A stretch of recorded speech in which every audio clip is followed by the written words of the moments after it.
দলীয় প্রার্থীকে বিজয়ী করার দিকেই তাদের মনোনিবেশ থাকবে, মনোযোগ থাকবে।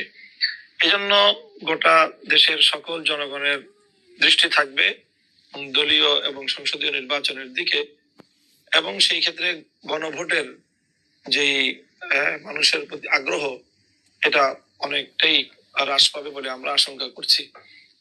কাজেই সেই হিসাবে মানুষ যখন ভোট কেন্দ্রে যাবে, তখন মানুষের টেন্ডেন্সি এবং মানুষের মনোযোগ, মানুষের যে সিরিয়াসনেস, সেটা সংসদ নির্বাচনকে কেন্দ্র করে থাকবে। সেই ক্ষেত্রে দেখা যাবে যে অনেক ভোটার গণভোটে অংশগ্রহণ করবে না। তো সেই ক্ষেত্রে এমন আশঙ্কা রয়েছে যে গণভোট হার অনেক কমে যাবে। গণভোটের হার যদি অনেক কমে যায়, সেই ক্ষেত্রে জুলাই সনদের যে আইনি ভিত্তি, সেটা দুর্বল হয়ে পড়বে।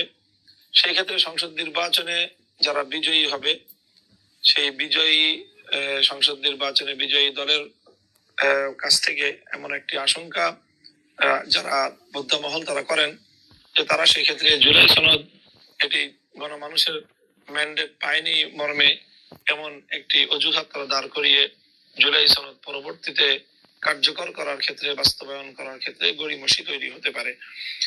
ইত্যাদি নানা কারণে এক কথায় বলতে গেলে জুলাই সনদ নিয়ে যে গণভোট, সেই গণভোটটি তার তাৎপর্য হারাবে, জনগণের দৃষ্টি আকর্ষণ করতে ব্যর্থ হতে পারে।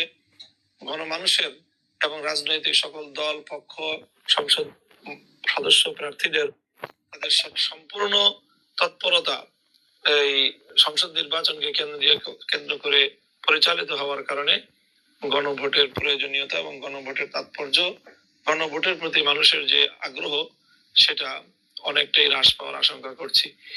এই কারণেই সঙ্গত কারণে আমরা দাবি জানিয়ে আসছি জোরালোভাবে যে পৃথকভাবে গণভোট জাতীয় সংসদ নির্বাচনের আগেই অনুষ্ঠিত হতে হবে।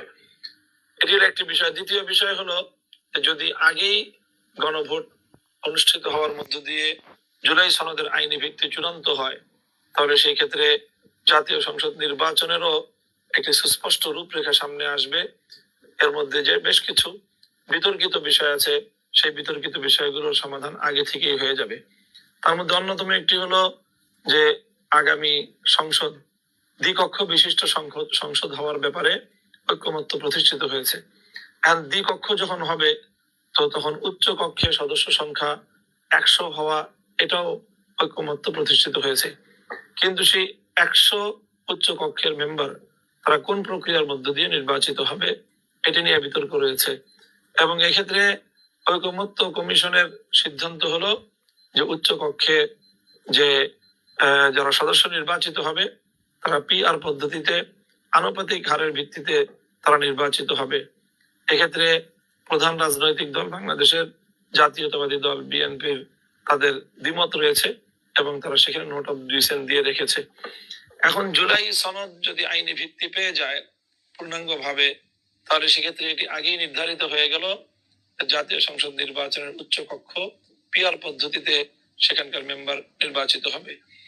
তো এটি যখন নির্ধারিত হবে, তখন এক একটি রাজনৈতিক দল জাতীয় সংসদ নির্বাচনে তার জোট গঠন, অ্যালায়েন্স গঠন, অথবা তার প্রার্থী নির্বাচন এবং প্রার্থী সংখ্যা ইত্যাদি বিষয়গুলো নির্ধারণ করার ক্ষেত্রে এটি একটি অন্যতম গুরুত্বপূর্ণ একটি কার্যকারণ হিসেবে কাজ করবে।